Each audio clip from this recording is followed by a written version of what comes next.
గాక. నా సంఘాన్ని దేవుడు దీవించును గాక. సో దేవుని వాక్యం విందాం. మనం దేవుని వాక్యాన్ని ధ్యానం చేస్తున్నాం. ఆ వాక్యం చూద్దాం ఒకసారి.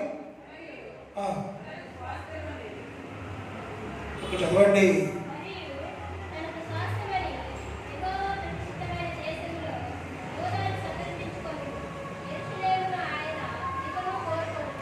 మళ్ళీ చదువుకోలేవండి.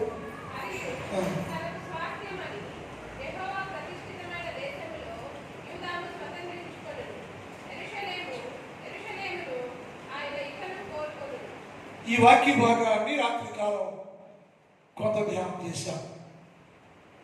యేసుక్రీస్తు ప్రభుల వారు యెరూషలేము పట్ల శ్రద్ధ వహించారు అని, యెరూషలేముని దేవుడు కోరుకుంటున్నాడు అని రాత్రికాల పాటు నేర్చుకున్నామా?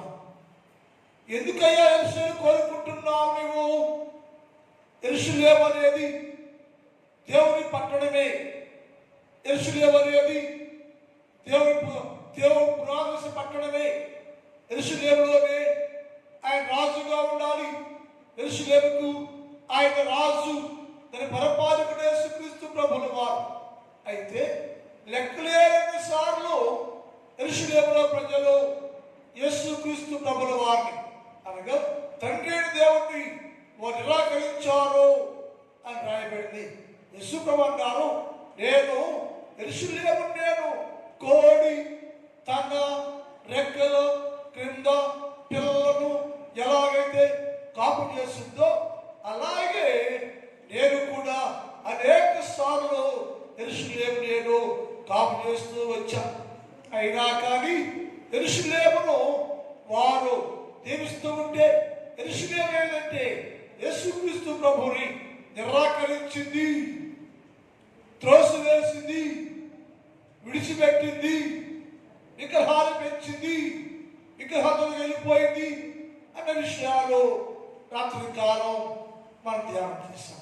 అయితే ఎందుకయ్యో యెరూషలేము కోరుకుంటున్నాను అంటే, నేను దాని మధ్యలో నివాసం చేయాలి అనే విషయాలు మనం ధ్యానం చేశాం. అంటే యేసు ప్రభుల వారు ఏ స్థలములో ఉంటే, లేక యెరూషలేములో ఉంటే, యెరూషలేము కోరుకోవడం కారణం ఏంటి అంటే ఆయన మాటలంటే, నేను యెరూషలేములో నివాసం ఉండాలి, నివసించాలి. అక్కడ నేను ఎందుకు నివసించాలయ్యో? అది నా పట్టణం కనుక, నా దేశం కనుక, యెరూషలేము ప్రజలందరూ నా ప్రజలు కనుక, నా ప్రజలు క్షేమాభివృద్ధిలో ఉండాలని ఉండటం కోసం నేను యెరూషలేము కోరుకుంటున్నాను. యెరూషలేములో నివాసం ఉంటారు అన్న విషయం నాకు ధ్యానిస్తాను. నువ్వు నివసిస్తే ఏం లాభం? యేసు ప్రభుల వారు యెరూషలేము నివాసం ఉంటే కలిగి లాభాలు ఏమిటో 3 విషయాలు ధ్యానిస్తున్నాను. ఒకటి, అగ్ని ప్రకారంగా ఉంటాను నేను. యెరూషలేము చుట్టూ అగ్ని ప్రకారంగా ఉంటాను నేను.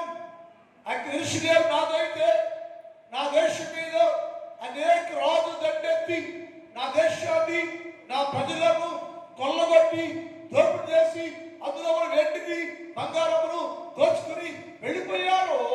అలాంటి నా దేశానికి నేను ఆ చుట్టూ అగ్ని ప్రకారంగా ఉంటూ ఇంకెన్నడూ దానిలోనికి ఏ శత్రువాదు ప్రవేశించి కొల్లగొట్టకుండా ప్రతిరోజు నేను యెరూషలేమును కాపాడుకోవటానికి నేను దాని చుట్టూ అగ్ని ప్రకారంగా ఉంటాను అని నా దేవుడు చెప్పాడు.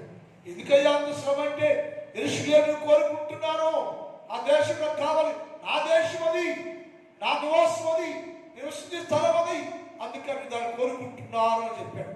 రెండోది, నా చుట్టూ అగ్ని ప్రకారం ఉంటే ఏం చేస్తామంటే, దాన్ని నేను యెరూషలేములో ప్రజలు సువార్త అనగా సత్యాన్ని మీరారు, సత్యాన్ని సిలివేశారు, సత్యాన్ని సంపేశారు. అదే పదాన్ని వాడాడు పిలాతు దగ్గర యేసు ప్రభుల వారు. నేను సత్యముల గురించి సాక్షి ఇవ్వాలని సత్య సంబంధిగా వచ్చాను నేను. అయితే యెరూషలేములో ప్రజలు సత్యమును విడిచిపెట్టేశారు, సత్యమే లేదు, సత్యాన్ని మానేశారు. అసత్యములో యెరూషలేము ఉంటుందయ్యో, ఇప్పుడు అక్కడ నివసించి అందులో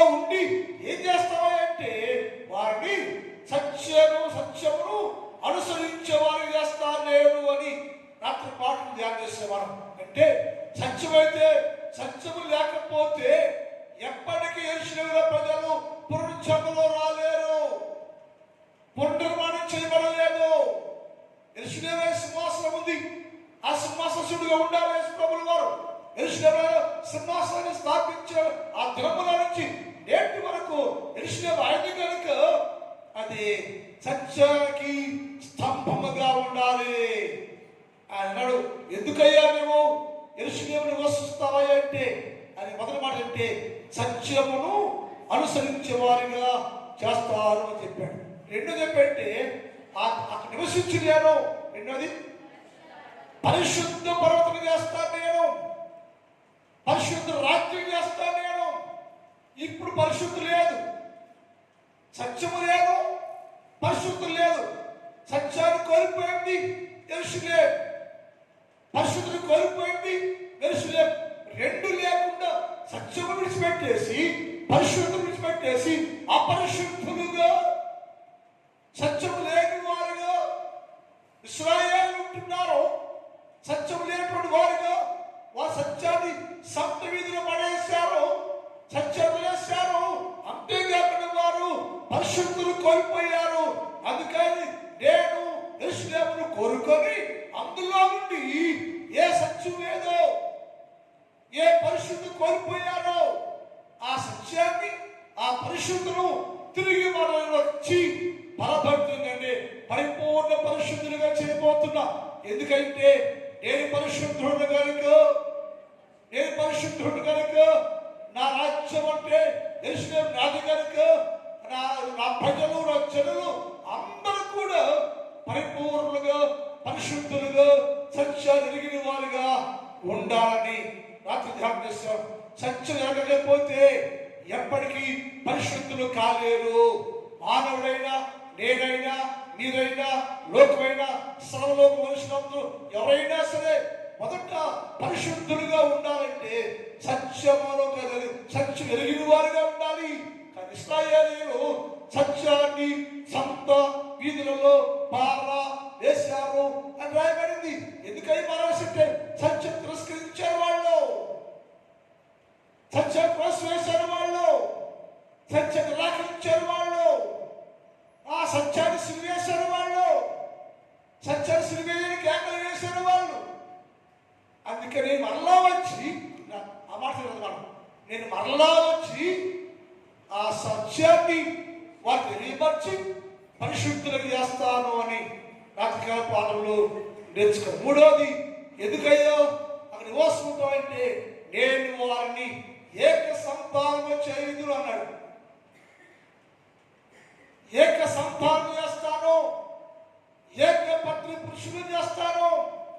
ఏక సంతానం అంటే అంత యూదా దేశంలో ప్రతి మనుష్యుడు ఒకే తండ్రికి బిడ్డలుగా, నేను తండ్రిని అయితే ఈ శిశువే మొత్తము నా కుమారులుగా ఏక సంతానంగా ఉండాలి.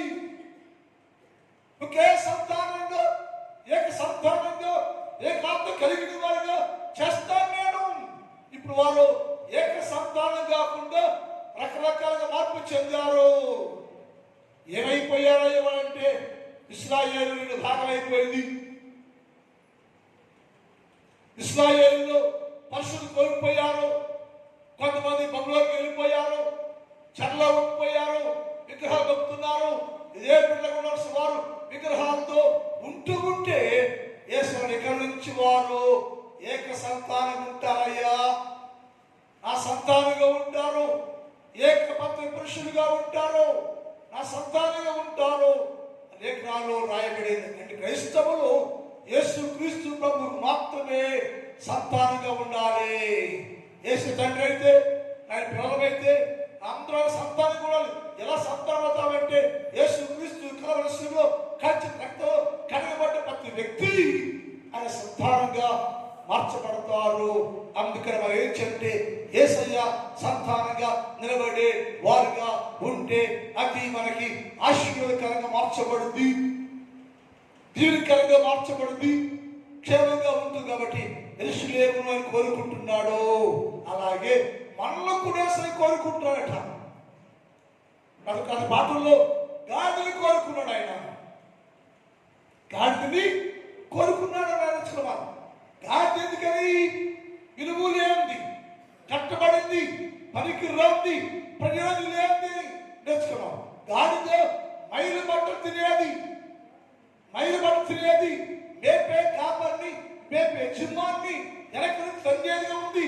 అలా దాన్ని అది కావాలన్నా కానీ కోరుకున్నాడు యేసయ్య. ఎందుకని? అది కావాలి, నాకు విలువ రావాలి, గౌరవం రావాలి, గంత రావాలి.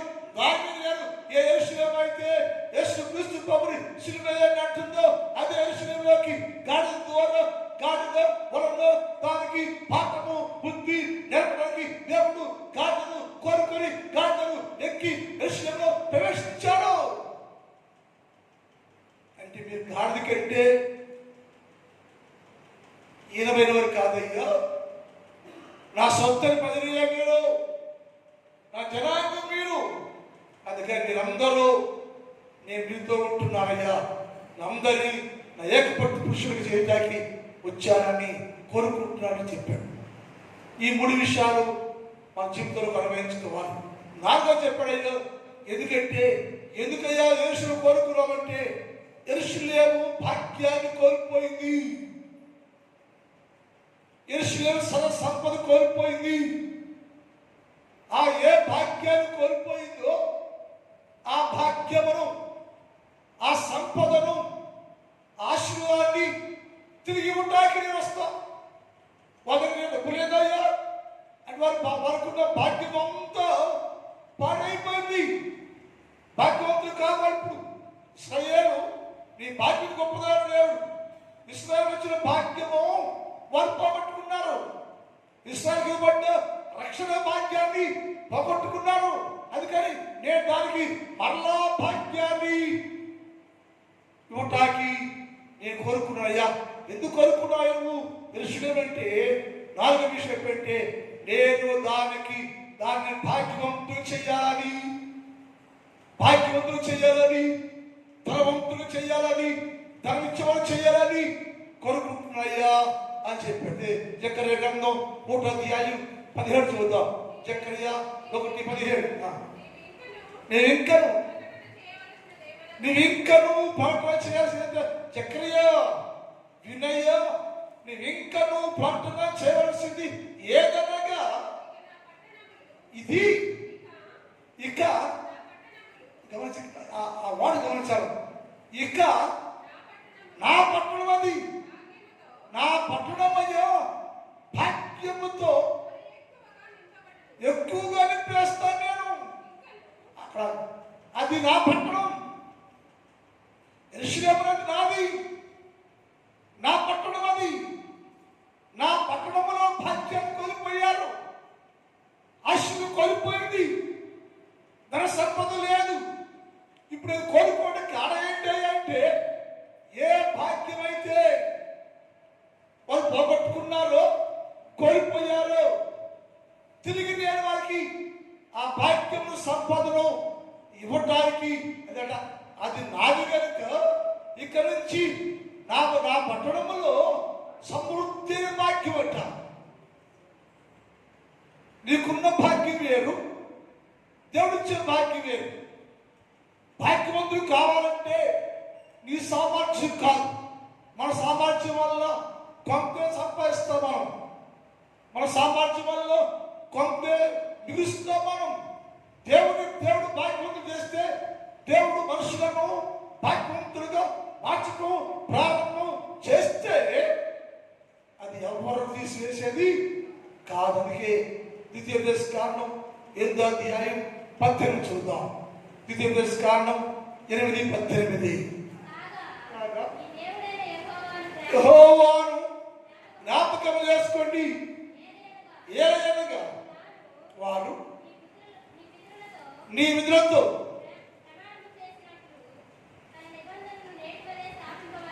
చదువు కాగా యెహోవా జ్ఞాపకం చేసుకోండి, ఏలయనగా తాను నీ పితరులతో ప్రమాణం చేసిన తన నిబంధనను నేటిలో స్థాపించాలని మీరు భాగ్యవంతులు కావటానికి, మీ ధనవంతులు కావటానికి మీ సామర్థ్యం కాదు, నా వలనే మీరు భాగ్యవంతులు కాగలరు. నేనే మిమ్మల్ని భాగ్యవంతులు చేస్తున్నా. నేను యెరూషలేములో భాగ్యాన్ని కోల్పోయింది, ధనము కోల్పోయింది, ఆశీర్వాదం కోల్పోయింది, ధన సంపద లేకుండా ఉండిపోయింది. నేను మరలా వచ్చి యెరూషలేములో నివాసం ఉండి దాన్ని కోల్పోయినటువంటి సకలమైన భాగ్యాన్ని ఇవ్వటానికి అందులోకి వచ్చాను నేను. అది నాది. ఇక మీదట నా పట్టణము భాగ్యముతో నింపబడును, ధనముతో నింపబడును, ఐశ్వర్యంతో నింపబడును. ఏ ధనాన్ని కోల్పోయిందో, ఏ భాగ్యాన్ని కోల్పోయిందో దాన్ని తిరిగి వారికి ఆ పట్టణాన్ని సస్యశ్యామలంగా చేయడానికి నేను దానిని కోరుకొని అందులో నివాసము చేస్తూ ఉన్నాను నేను. అంటే దేవుని ప్రణాళిక మన పట్ల, దేవుని ప్రణాళిక యెరూషలేము పట్ల, దేవుని ప్రణాళిక మానవ పట్ల అంటే ప్రతి మానవుడు దేవుని దృష్టిలో భాగ్యవంతులుగా ఉండాలి, భాగ్యం కలిగిన వారుగా ఉండాలి, ఐశ్వర్యం కలిగిన వారుగా ఉండాలి, ధన సంపదలు ఉండాలి. అది నా వల్ల కలగాలి. భాగ్యమైన, ఆస్తైన, సంపదైన, ధనమైన నా వల్ల కలగాలి. అది నిరీక్షణ ఉండాలి. నువ్వు సంపాదించిన కొద్ది కాలం ఉంది. అందుకని యేసు అన్నాడు, నేను నా పట్టణమైన యెరూషలేమును భాగ్యముతో నింపెదను, భాగ్యవంతం చేస్తాను నేను. ఆ భాగ్యం ఎక్కడ ఎలాగా అంటే లేఖనాలు రాయబడింది. హోషేయ గ్రంథం 2వ అధ్యాయం 8వ వచనం. హోషేయ గ్రంథం 2వ అధ్యాయం 8వ వచనం. దానికి దీనికి యెరూషలేముకు, దేవుని ప్రజలకు, దేవుని జనాంగానికి దానికి ధాన్యమును, ద్రాక్షరసమును, విస్తారమైన వెండిని, బంగారమును ఇచ్చువాడను నేనే. ప్రతి క్రైస్తవు జరగవలసింది.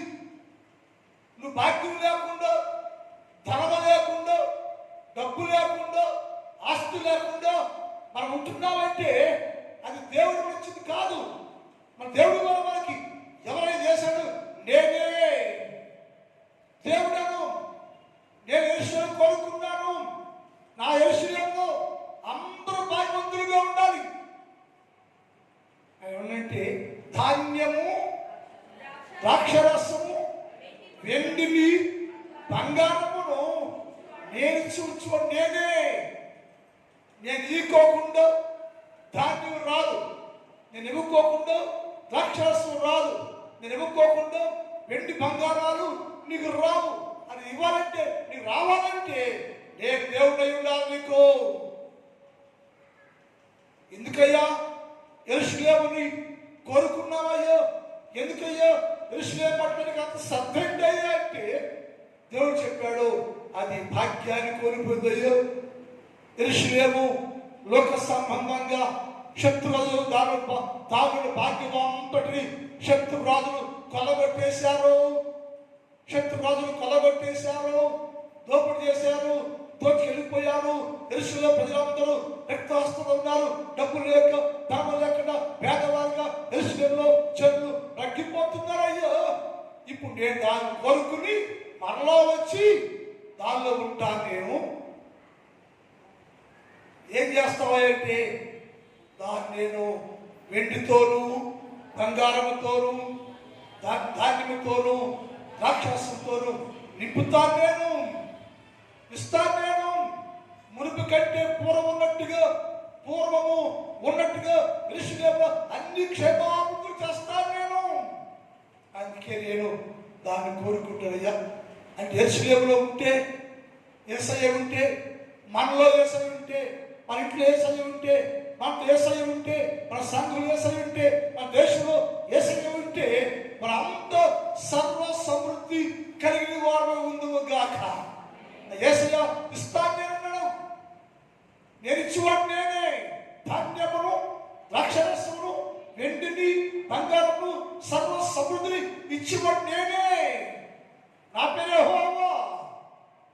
నేను కోరుకున్నాను. నేను ఏ దేశం కోరుకుంటున్నానో దానికి నేను సర్వ సమృద్ధి ఇస్తాను అని నా దగ్గరే ఉందయ్యా అన్నాడు.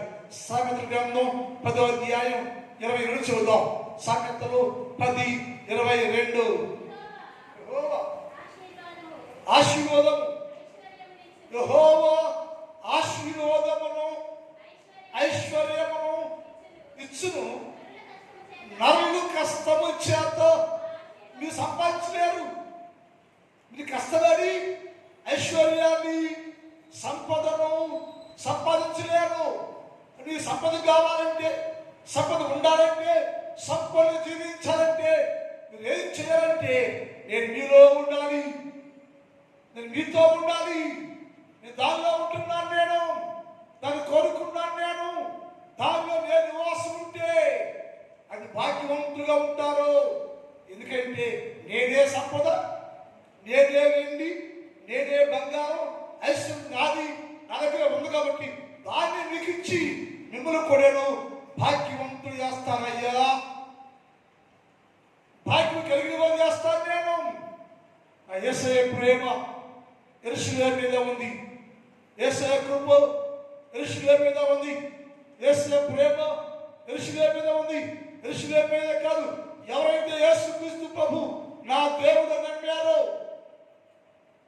యేసుక్రీస్తు ప్రభు వారు నా దేవుడు నమ్మారో, ఆ దేవుడు యేసుని తెలుసుకున్నావో, యేసుక్రీస్తు ప్రభు నీతో ఉంటే, నీలో ఉంటే, నీ సమీపంగా ఉంటే, నీ ఇంట్లో ఉంటే నీకు ఐశ్వర్యము, ధనము, డబ్బు అన్ని సమృద్ధిగా ఇవ్వబడి నీ గిన్నె నిండి పొరలేదుగా ఉంటుంది. నిన్ను నా దేవుడు భాగ్యవంతులకు నీలోనికి వచ్చి నిన్ను కోరుకొనెను. అది గ్రహించావా? యేసయ్యను కోరుకుంటున్నాడు. కారణం ఏంటయ్యో? యేసయ్య కోరికలో మరణం ఏంటయ్యో? యేసయ్య యెరూషలేము కోరుకున్న మరణం ఏంటంటే నిన్ను భాగ్యవంతులు చేయాలని, భాగ్యం కలిగిన వారు చేయాలని, సంపద ఇచ్చి మీరు తృప్తిపరిచి నీ జీవితంలో ఆశ్చర్య కార్యాలు జరిగించేవారుగా, సంతోషించేవారుగా, నిన్ను నీ కుటుంబాన్ని, నిన్ను నీ దేశాన్ని, నిన్ను నీ సంఘాన్ని భాగ్యవంతులు చేయాలని యేసయ్య నిన్ను కోరుకున్నాడు అని రాయబడింది. 5వది, ఎందుకయ్యా యెరూషలేము కోరుకున్నావు నీవయ్యా అంటే నేను దానిని ఓదార్చడానికి అన్నాడు. ఓదార్పు దేనికి అవసరం? యెరూషలేములో సంతోషం లేదా, ఆనందం లేదా అంటే యేసయ్య అన్నాడు, ఎప్పుడైతే శత్రు రాజులు వచ్చి యెరూషలేము పల్లగొట్టారో, యెరూషలేము నిత్యం దుఃఖిస్తూనే ఉందయ్యో, ఏడుస్తూనే ఉంది. సంరక్షణ లేక, ఆదరణ లేక, ఆదరించడం లేక, యేసుక్రీస్తు ప్రభు తండ్రి ప్రేమ లేక తను కోల్పోయి మేమయ్యా దుఃఖిస్తూ ఉన్నామయ్యో. అలాగే పుచ్చుతాడు. జకర్యా 1:17.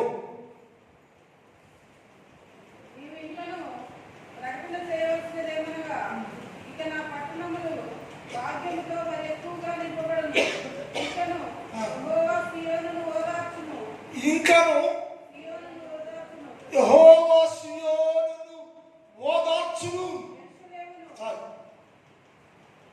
ఇంకను యెహోవా సీయోనును యెరూషలేమును ఓదార్చును. ఎందుకంటే ప్రతిరోజు యెరూషలేము దుఃఖాక్రాంతంగా ఉంది, చింతలో ఉంది. ఎందుకని చింత అంటే యేసు లేడు, ఆశీర్వాదం లేదు, ఆరోగ్యం లేదు, అన్ని కోల్పోయింది సీయోను. నేను మరలా వచ్చి సీయోనులో ఉండి అదేం కోల్పోయిందో దాన్ని మరలా నేను ఇస్తాను. దేవుడు నీవు ఓదార్చబడదు. ఓదార్పు అనేది యేసుక్రీస్తు ప్రభుల వారే ఇవ్వాలి.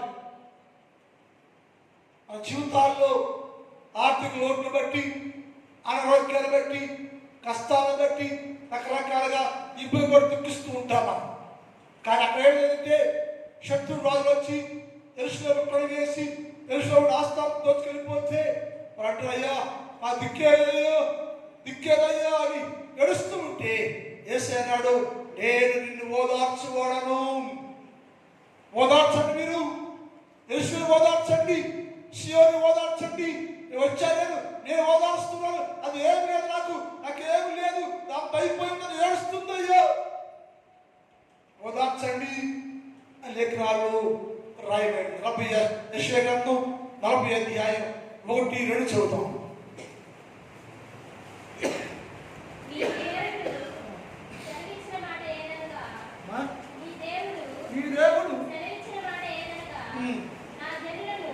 నా జనులను ఓదార్చుడి. ఎవరంటే యెరూషలేములోను ఉన్న నా జనులందరూ దుఃఖాక్రాంతులుగా ఉన్నారు, చింతాక్రాంతులుగా ఉన్నారు. ఆశీర్వాదం లేక, ఆస్తి లేక, సంపద లేక ఆ జీవితాల్లో అనారోగ్యంతో పాలైపోయి చింతిస్తూ ఉన్నారు. అందుకని సహోదరులారా, నా జనులను ఓదార్చుడి. అమ్మా, యెరూషలేముతో ప్రేమగా మాట్లాడయ్యో. యెరూషలేము శపించబడ్డారు అంటున్నారు కదా, యెరూషలేము శాపగ్రస్తమైందారు అంటున్నారు కదా, యెరూషలేము ప్రవర్తన చంపిందారంటారు కదా, యెరూషలేము యేసుక్రీస్తు ప్రభుని సిలువ వేసి చంపిన పట్టణము అని అంటున్నారు కదా. అయితే మీరు ఏంటంటే అదే యెరూషలేమును మీరు ప్రేమగా మాట్లాడండి. అమ్మా, నా యుద్ధ కాలము సమాప్తమైంది అంటే కష్టకాలము, శ్రమకాలము సమాప్తమైపోయింది, శోధన కాలము సమాప్తమైపోయింది. యెరూషలేము తిరిగి మళ్ళా వచ్చాను, నేను వచ్చాను కాబట్టి ఆమె కష్టకాలము సమాప్తి చేయబడి సంతోషము, ఆనందము కలిగింది, సంతోషం ఉంటుంది. ఎందుకంటే నేను దాన్ని కోరుకొని అందులోనికి వచ్చి నివాసం ఉంటుంటే దానిలో ఉన్న కష్టమంతా తొలగిపోతుంది. అది యెషయా గ్రంథం 51:3 చదువుతాం. యెహోవా సీయోనును ఆదరిస్తూ ఉన్నాడు, దాని పాడైపోయిన స్థలాన్ని ఆదరించి దాని అరణ్య స్థలములను ఏదేను వల్లే చేస్తున్నాడు. ఇప్పుడు దా దుఃఖములో ఉంది, చింతలో ఉంది, యెరూషలేము దుఃఖిస్తూ ఉంది. ఇక్కడ నుంచి దుఃఖ దినముల సమాప్తి చేయబడి యెరూషలేము మరల ఏదేను తోట వలె. అంటే అటువంటి మొదటి వైభవాన్ని యెరూషలేముకి నేను ఇస్తున్నానయ్యో. మొదటి వైభవాన్ని, మొదటి జీవితాన్ని, మొదటి ఆశీర్వాదము, మొదటి దీవెన నేను సమృద్ధిగా ఇస్తున్నాను. నేను ఎప్పుడు ఇస్తానంటే నేను మరలా వచ్చి దానిలో నివాసం ఉండి దాన్ని నేను ఓదారుస్తూ ఉంటానయ్యా. దుఃఖపడవాకన్నా, నడవద్దయ్యా నువ్వు, ఎందుకంటే నేను నీకు పోగొట్టుకున్న ప్రతి దీవెన తిరిగి ఇస్తాను. నేను ప్రతి దీవెన ఇస్తున్నాను. నేను సహాయం చేస్తాను నీకు, నేను చేస్తాను నీకు అని యేసుక్రీస్తు ప్రభుల వారు యెరూషలేముతో మాట్లాడుతున్న మాట. ఎందుకయ్యా దేవా యెరూషలేము కోరుకున్నావా అంటే నేను దానిని భాగ్యవంతం చేయాలని. ఎందుకే కోరుకున్నావంటే దాన్ని ఓదార్చాలని. దుఃఖంలో ఉంది, చింతలో ఉంది, వ్యాధుల్లో ఉంది, ఏమేదయ్యో అతిథి అంటే అనుకుంటున్నప్పుడు నేను దాన్ని ఓదార్చి, నెమ్మదిపరిచి, సమాధానపరిచి ఏ దేవులే పూర్వ వైభవాన్ని ఇచ్చి, సంతోషం ఇచ్చి, సంతోష జీవితం కలుగు చేస్తున్నాను నేను అని చెప్పి. అందుకని యేసయ్య దాన్ని కోరుకున్నాడు. మరి నిన్ను కూడా యేసయ్య కోరుకుంటున్నాడు, నిన్ను కూడా యేసయ్య కోరుకుంటున్నాడు. నా కుమారుడు ఉండాలని, నా కుమార్తెగా ఉండాలని, నాలో ఉండాలని, నాతో ఉండాలని, నా రాజ్యంలో ఉండాలని, నా సన్నిధిలో ఉండాలని, నా ప్రతి దీవెనను పొందుకోవాలని, ఆస్తికి హక్కుదారు నువ్వే కాబట్టి మార్చడానికి యేసు ప్రభువు వారు నిన్ను కోరుకుంటూ ఉండేను. ప్రార్థన మిగిలిన భాగాన్ని రేపు కాలం ధ్యానం చేద్దాం. అయిపోయింది. చిన్న ప్రార్థన చేసుకుందామండి. మోకరించండి, చిన్న ప్రార్థన చేద్దాం. యేసయ్యా, యెరూషలేమును కోరుకున్నావయ్యా, నీవు ఎందుకు కోరుకున్నావయ్యా అంటే యెరూషలేమును గొప్ప చేయాలని, యెరూషలేమును పరిశుద్ధపరచాలని, యెరూషలేమును సత్యం రక్షించి పట్టణంగా చేయాలని, యెరూషలేమును భాగ్యవంతులుగా పట్టణంగా చేయాలని, యెరూషలేమును దీవెనకరంగా చేయాలని, యెరూషలేమును ఓదార్చాలని ప్రభువా మీరు యెరూషలేముని కోరుకున్నారు తండ్రి. నన్ను కూడా కోరుకో ప్రభువా. అల్పుడను అయోగ్యుడను అయోగ్యురాలయ్యా, దయచేసి దర్శించయ్యా. నన్ను కోరుకొని నాలో నివాసం ఉండి నా స్థితి మార్చండి, జీవితాలు మార్చండి, స్థితి మార్చండి, జీవితాలు మార్చండి. గొప్ప ఆశీర్వాదము, గొప్ప దీవెన నేను పొందుకోవలేసయ్యా. మేలు చేయయ్యా, మేలు చేయయ్యా, దీవుని అనుగ్రహించయ్యా. నాతో మాట్లాడు ప్రభువా, సహాయం చేయ. యెరూషలేము ఇచ్చిన గొప్ప ధన్యత నాకు కావాలి. యెరూషలేము ఇచ్చిన గొప్ప ఆశీర్వాదము, ఐశ్వర్యము నాకు కావాలి. ఆ మేలు నాకు కావాలయ్యా. ఇప్పుడు దర్శించి నా పట్ల గొప్ప కార్యం చేయయ్యా అని ప్రార్థన చేసుకుందామండి. ప్రార్థన చేసుకోండి. ఒక నిమిషం ప్రార్థన, అందరూ ప్రార్థన చేసుకోండి, అందరూ ప్రార్థన చేసుకోండి. మౌనంగా ఉండదు, ప్రార్థన చేసుకోండి, ప్రార్థన చేసుకోండి, ప్రార్థన చేసుకోండి, ప్రార్థన చేసి ఆహంగా ప్రార్థన చేస్తాం. ముందుకు వచ్చి ప్రార్థన చేసుకోండి.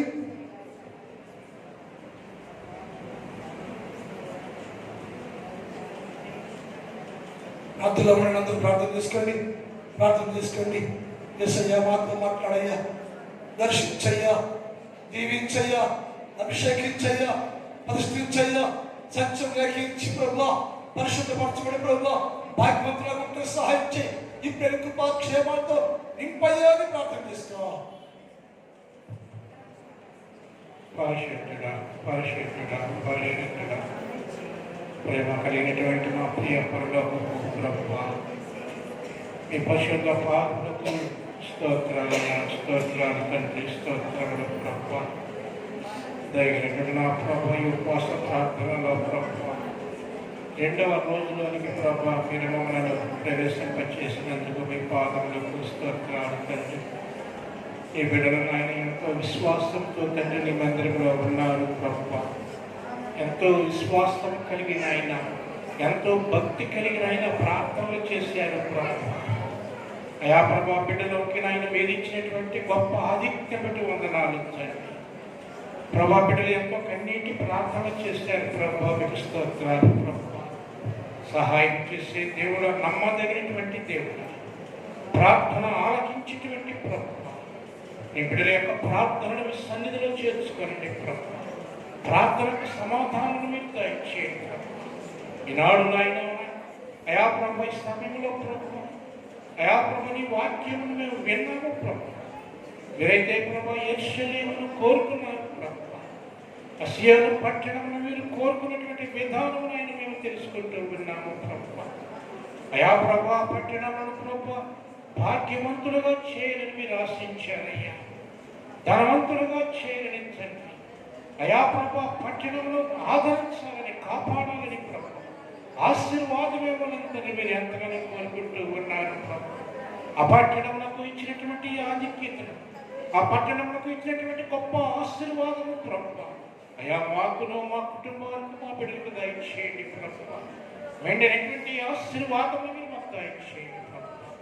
పరిశుద్ధుడా, పరిశుద్ధుడా, పరిశుద్ధుడా, అయా మీకు స్తోత్రాలు తండ్రి. గొప్ప దేవుడు, ఆధిక్యతను కోల్పోతూ ఉన్నాము, పరిశుద్ధతను కోల్పోతూ ఉన్నాము ప్రభు. లెక్కలేనటువంటి స్థితిలో ఉండిపోతున్నామయ్యా. అయ్యా, ఈనాడు ప్రభు మిమ్మల్ని కైకొనలేక తండ్రి, సత్యమును విడిచిపెట్టేసి ప్రభు ఈ లోకమును వెంబడిస్తూ ఉన్నాము తండ్రి. లోకంలో ఉన్న వాటిని కైకొడుతూ ఉన్నాము తండ్రి. ప్రేమ కలిగినటువంటి దేవుడు మీరు మమ్మల్ని మీరు ఎంతగానో ప్రేమించినప్పటికీ మీ ప్రేమను మేము పొందుకోలేకపోతూ ఉన్నాము నాయన. మీరు ఇచ్చినటువంటి గొప్ప భాగ్యం మేము పొందుకోలేకపోతూ ఉన్నాము తండ్రి. అలాంటి వాక్యముల ప్రభు మాకు అనుగ్రహించండి. మీ కృప చేత మమ్మల్ని ఆశీర్వదించున్నాయి. దగ్గర నా ప్రభు ఈ ఉపవాస ప్రార్థనలో ప్రతి హృదయాన్ని మీరు మార్చండి. ప్రతి హృదయం మీరు పట్టుకోండి. ప్రతి ఆత్మను మీరు ఎత్తి పట్టుకోమడుతూ ఉన్నాము తండ్రి.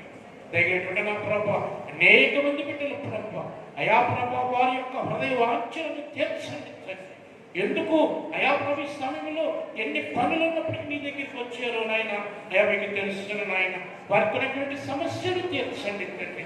వారికి ఉన్నటువంటి ప్రతి ఉద్దేశాలను సఫలపరచబడుతూ ఉన్నాము తండ్రి. సాయంకాలం జరగబోయేటువంటి ఆరాధనలో కూడా మీరు ఉండండి ప్రభు. రేపు జరగబోయేటువంటి ఆరాధనలో కూడా మీరు ఉండండి ప్రభు. మీ కృపా చేత ప్రభుత్వమును ఆదరించండి అయ్యా. మా సంఘమును తండ్రి అయా ప్రభు మీరు మరొకసారి మీరు జ్ఞాపకం చేసుకోండి తండ్రి.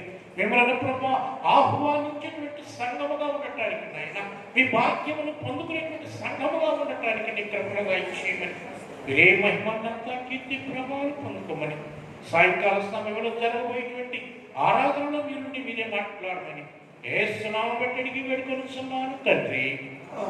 ఆమేన్. అది చెప్పుకుందామండి. ఎందుకో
దేవుని ప్రేమ, కుమారుడు యేసుక్రీస్తు వారి కృప, పరిశుద్ధాత్మ దేవుని యొక్క నిన్ను సహవాసం ఇప్పుడు ఎప్పుడు ఎల్లప్పుడు సదాకాలం మనందరి తోడై ఉండును గాక.